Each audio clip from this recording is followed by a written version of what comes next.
The business was around France, was around England, was around Portugal, and Spain. The British were kept out of the business, not out of any benevolence, because of an argument the British had with the Catholic Church.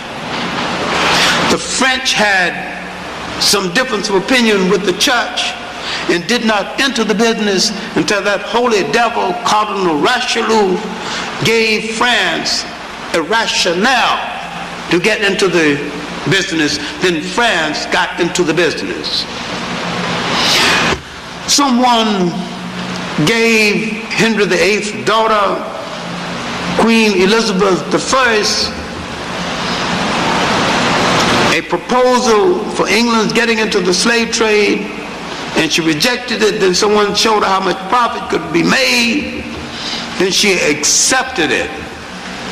Then the lead ship in the British entry into the slave trade was her personal property, the good ship Jesus.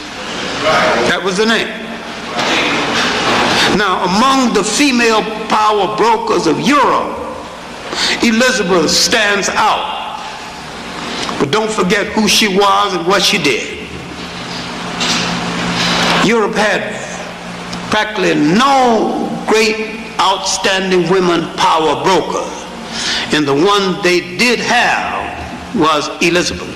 She knew how to handle power. But in handling it, don't forget what she did to us and how she handled that power and how that power was directed. Finally, once the British broke clear of the Catholic Church, the British no longer had to secure what is called the isientos, literally permission to engage in the trade. Now, the British went into the business with a vengeance. The British, led by Captain Hawkins, moved into the business with a vengeance. And when the British got into the business, it became a business. It was no longer sloppy. They drove the Portuguese out of West Africa. The Portuguese moved down to the Congo, subsequently Angola. And now the British pressured them. The French moved in. The British said, show me the clause in Adam's will that says I'm not entitled to my share of this African gold.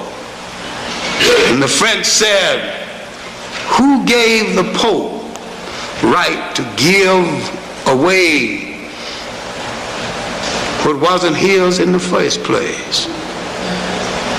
Francis of France. Now everybody now was bidding for a share of Africa. Now let's look at the Portuguese in the Congo. They came to the Congo ostensibly to establish a partnership. And the Africans, believing them, did establish a partnership. Finally, the Africans who had taken Portuguese names, adopted the religion, Portuguese customs, realized that the Portuguese were trying to change the Congo into a slave colony, turned on the Portuguese and did a remarkable thing, remarkable in African history, remarkable in human history, drove them out and established the Congo as a free country in the 1590s. And the Congo remained free from the 1590s until 1884. In the 1600s, a great king came to power. Shamba belong on go. And from 1600 on, next 20 years, they not only threw away the Portuguese religion, threw Portuguese cooking utensils into the sea, tore down the Portuguese churches, went back and became purely African, and had a golden age. Built again the Bashongo kingdom. There were two kingdoms, the kingdom of the Congo and Bashongo.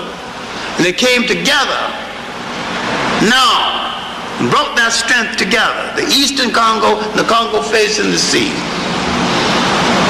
One of the most remarkable things, right in the midst of the slave trade and in spite of it. And all of this is forgotten. And yet it is well written about it. Belenger's daily life in the kingdom of the Congo, but principally Taude's work on the trail of the Bashongo. No shortage of books about it. And yet it is unknown. The Portuguese moved to what is now Angola. Faced a king who wasn't ready to fight them. And his sister kept holding his hands, hoping that he'd get ready. His sister, NZINGA, because his sister held his hand, the Portuguese thought she was for them. She was holding his hand until she could get ready. Because he didn't get ready in time, she just finally pushed him aside and got ready herself. She fought the Portuguese 52 of her 81 years, giving no quarter, asking no quarter. One of the greatest of the African warrior queens.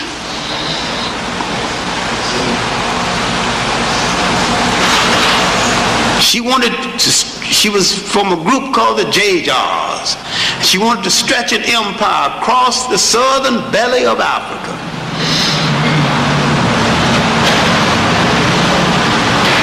She became a Christian strategically, using it the way they use it.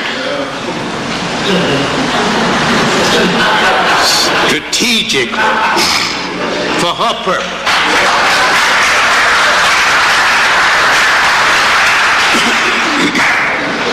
Went to Portugal for a treaty, saw people hungry. She said, you people don't live no Christianity. What are these people doing hungry? What kind of Christians are you? So we wouldn't permit this in our country. She peeped their card. She knew they were liars. Then she put one against the other. She bought guns from the Portuguese and bought guns from the Dutch and then some from the Finns. She manipulated them. Finally, they tried to force her into a battle. She wasn't ready for it. And again, they killed her sister and threw the mangled body of her sister at the palace door. Near the end of her life, she was forced to fight a battle that she didn't want. It ended up being neither victory or defeat. But this woman kept the Portuguese from the hinterlands of Angola for most of her life and kept the slave trade from spreading into Angola. The last of the great monumental female warriors of this part of Africa. And yet,